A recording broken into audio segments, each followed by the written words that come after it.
Salut l'équipe, j'espère que vous êtes en forme. Moi ça va nickel. Aujourd'hui ça va être mon premier jour, donc ma rentrée des classes, si je puis dire ainsi. En fait, je vais, de ce que j'ai compris, parce que c'est pas très clair leurs informations, de ce que j'ai compris, aujourd'hui je vais juste récupérer ma carte étudiante. Et à partir de ma carte étudiante, je pourrai avoir accès à mon emploi du temps, avoir accès à ma classe, etc. Et donc comme je suis pas étudiant, je suis étudiant international, je vais sur le campus principal, le campus de Grange-Gorman. Je crois que c'est comme ça que ça se prononce, pour récupérer ma carte d'étudiant Erasmus. Et après, je vais retourner dans mon campus à Tallaght, c'est genre 1 heure, 1 heure et demie de route du campus central en transport en commun, pour me présenter aux profs et leur dire, voilà, j'ai raté l'intro de ce matin, est-ce que vous pouvez m'expliquer ce que je dois faire, quels sont les projets, etc. de l'année. Et sinon, je me sens trop de bonne humeur, je suis grave content parce que ça me rappelle la première fois que je suis allé à la fac à Toulouse, le tout premier jour, genre, où je cherchais l'entrée de la fac, alors qu'il n'y avait pas vraiment d'entrée, genre je m'attendais à une porte, quoi. Ça me rappelle ce souvenir-là. Et là, je refais une rentrée, mais avec 4 ans d'expérience dans les pattes. Donc c'est trop bien d'avoir le recul pour pouvoir vivre ça et genre me dire, putain, genre j'ai la chance de le revivre, et en plus dans un pays qui n'est pas le mien, genre je suis grave content. Bon là, je suis dans le bâtiment central, ça y est. Je pensais juste que j'allais récupérer ma carte, mais pas du tout, parce que les gens m'ont dit qu'il me fallait un numéro étudiant, mais moi j'ai pas de numéro étudiant encore. J'ai vraiment rien, j'ai zéro information. Ça m'embête même un peu, je suis vraiment lâché par moi-même. Là, faut que je me débrouille tout seul. Du coup, là, je vais aller voir l'accueil étudiant pour leur dire, j'ai pas le numéro d'étudiant, peut-être qu'ils peuvent le retrouver à partir de mon nom et mon prénom. Bon, ça commence un peu à être la galère. Même une fois arrivé sur place, c'est toujours des galères. Mais bon, c'est pas grave, c'est partie de l'aventure. Bon, après être arrivé sur le campus, je suis allé voir la madame qui m'a envoyé vers notre madame. J'ai enfin rencontré la dame avec qui j'échange depuis tout ce temps par mail. Tout ça pour qu'on me dise que je ne suis pas sur le bon campus. On m'a pas envoyé m'enregistrer au bon campus. Et je comprends pas. Et elle me dit, ouais, c'est un certain Matt qui a ta carte et tout ça, qui est sur le campus de Tallaght. Putain, mais pourquoi personne ne me l'a dit? Pourquoi personne m'a envoyé un mail me disant que je devais aller là-bas récupérer ma carte? Et j'ai vraiment un problème de communication. Je comprends pas comment c'est possible. Donc là, je dois aller péter sur mon campus pour récupérer ma carte, alors qu'on m'a dit de venir ici. Mais ici, il n'y a rien. Genre, il n'y a rien qui correspond à ce que je fais de... Ah, je vous jure, des galères comme ça. Et Erasmus, c'est que ça pour le début. Bon, il y a quand même des bons moments, vous l'avez vu. Mais niveau administratif, je vous jure, pour s'accrocher, avoir du temps et de l'énergie. Parce que là, bon, c'est pas grave. Je vais juste bouger sur l'autre campus et essayer d'avoir ma carte, j'espère. Moi, j'ai juste le prénom du gars, j'ai pas son mail, j'ai pas son numéro. Je vais me pointer au campus, je vais dire bonjour, je cherche telle personne. Et en espérant qu'il soit là et que j'ai ma carte et que je puisse enfin m'enregistrer et faire toute la fin de la paperasse administrative, quoi. Bref, c'est parti. À ce sujet, je pense que je vais carrément faire toute une vidéo sur les galères que j'ai pu avoir avant de partir en Erasmus, ou plutôt tout sur le côté, plutôt tourner sur le côté administratif, genre qu'est-ce qu'il faut faire pour partir en Erasmus et les galères que j'ai rencontrées. Parce que je pense que c'est intéressant, ça peut, pour ceux qui veulent partir et qui regardent cette vidéo, ça peut toujours aider. Et puis je trouve ça rigolo aussi de me faire un souvenir de toutes les galères que j'ai pu rencontrer pour finalement réaliser mon rêve, quoi. Donc voilà, ça aussi c'est une leçon à retenir. Quand on a un objectif, partir en Erasmus, ça peut paraître pas compliqué.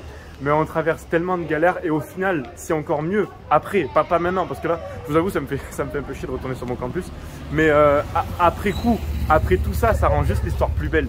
Donc dites-vous bien que quand vous traversez des périodes sombres, des périodes compliquées, c'est pas grave parce qu'au final, juste ça embellit l'histoire. Vous voyez ce que je me dis par exemple dans ce genre de situation? Bon, sur le coup, c'est vrai que ça fait chier, bon, il y a des émotions négatives qui viennent, c'est normal. Par contre, la manière dont on les appréhende et la manière dont on réagit, c'est à nous de décider. Genre l'émotion négative elle y est, mais c'est à nous d'en tirer une leçon. Et là, la leçon que je tire, c'est de me dire, c'est pas grave parce que finalement, ça me permet de découvrir un campus, ça me permet de voir de nouvelles têtes, ça me permet de bouger un peu aussi, de découvrir la ville.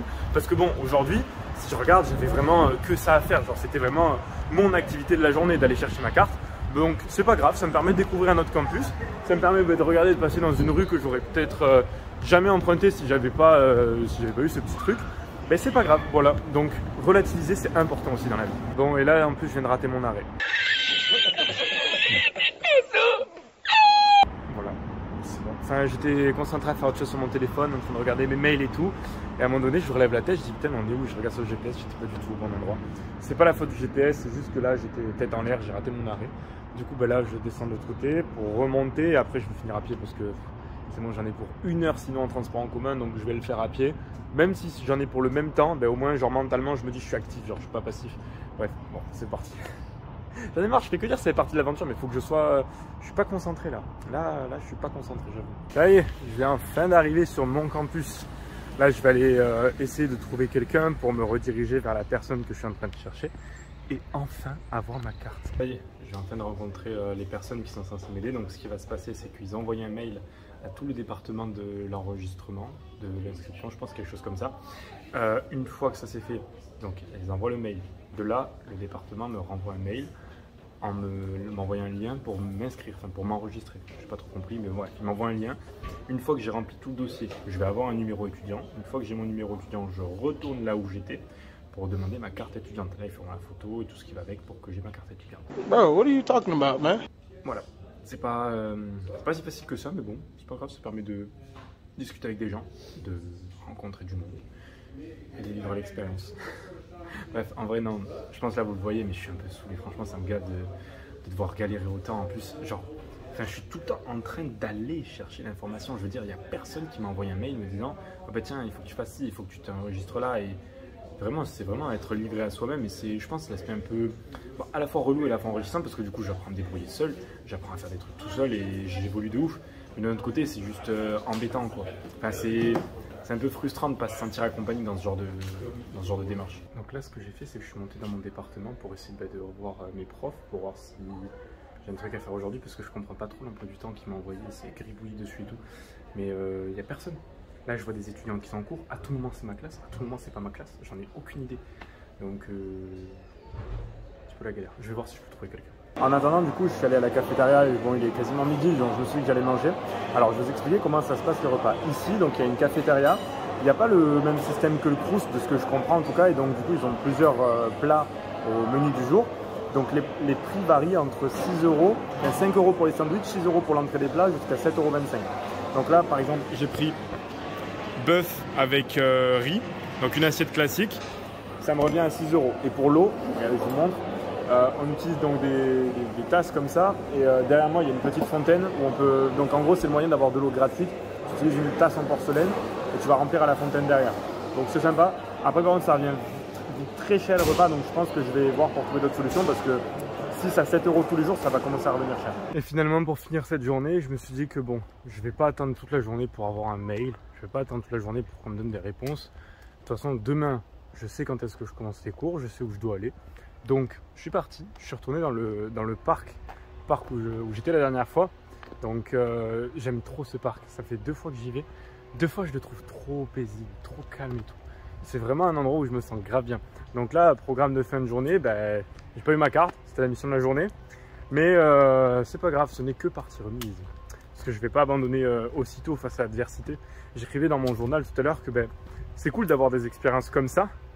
Parce que bon, d'un côté, j'évolue.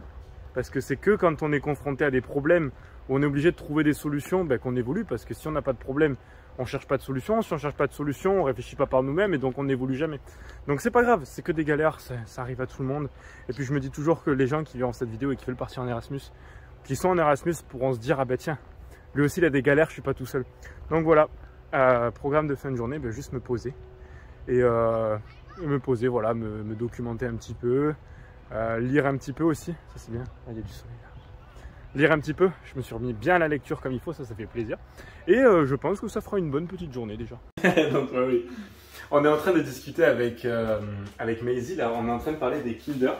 Donc là, donc on parlait des Kinder Maxi, et elle me disait qu'en fait, pour eux, les Kinder Maxi, c'est genre le format Maxi, alors que pour nous c'est juste le modèle. Et je lui disais, est-ce que tu aimes bien les Kinder Country? En fait, ils connaissent pas. Ici, ils n'ont pas des Kinder Country, ils n'ont même pas des Kinder Penguin non plus. Du coup, je dis, quand je reviendrai en France, je leur en ramènerai. Mais c'est trop rigolo, je m'attendais pas à ça. Moi, on faisait une petite comparaison et je pensais pas qu'ils en avaient pas. Il y a Sam qui chuchote derrière, il est trop chou. Il y a Amy, du coup, la maman de la maison, qui m'a, en partant là, elle est en train d'amener les petits au sport.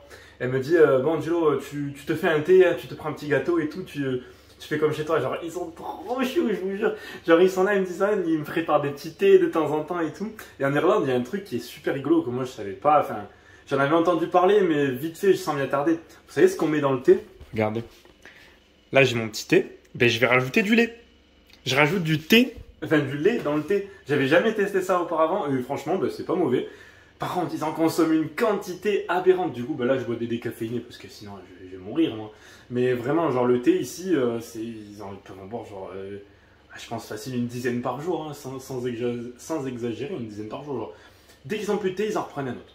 Après, apparemment, c'est culturel aussi. Et puis après, bon, là, Amy, elle a passé du coup la dernière heure à préparer à manger pour tout le monde. Donc maintenant, on est 5, 2 enfants. Les enfants, ça mange, ça laisse des trucs à droite à gauche, etc. Donc du coup, ce que je fais, moi, c'est que quand ils sont pas là ou alors quand j'ai un peu de temps libre comme ça, je prends toujours un peu de temps de tout nettoyer, même si en soi, j'ai pas à le faire. Genre, j'ai envie de dire, c'est pas inclus dans mon loyer.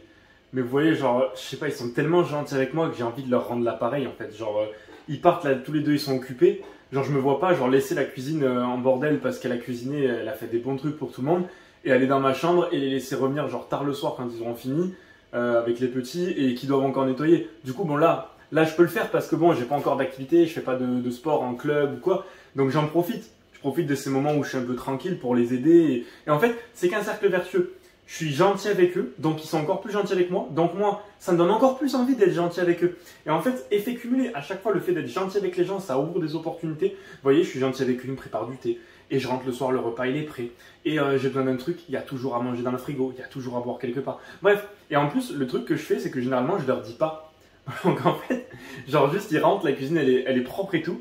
Et je leur dis pas que je l'ai fait. Genre, ils pensent que c'est l'un l'autre, après, bon, peut-être qu'ils en discutent et ils savent que c'est moi. Mais du coup, voilà, c'est juste vraiment genre de la pure gentillesse. Pour moi, c'est juste de la pure gentillesse de faire ça et c'est aussi rendre service sans forcément chercher à avoir quelque chose en retour. Bref, l'équipe, j'espère vraiment que cette vidéo vous aura plu. Bref, l'équipe, j'espère vraiment que Bref l'équipe, c'est déjà la fin de cette vidéo, j'espère vraiment que ça vous aura plu. Si c'est le cas, comme d'hab, n'hésitez pas à laisser un petit pouce bleu, ça fait toujours plaisir. N'oubliez pas aussi de vous abonner et d'activer la cloche, comme ça vous ne ratez aucune nouvelle sur cette aventure en Erasmus avec moi. Bref, je vous dis à très vite, on s'attrape l'équipe.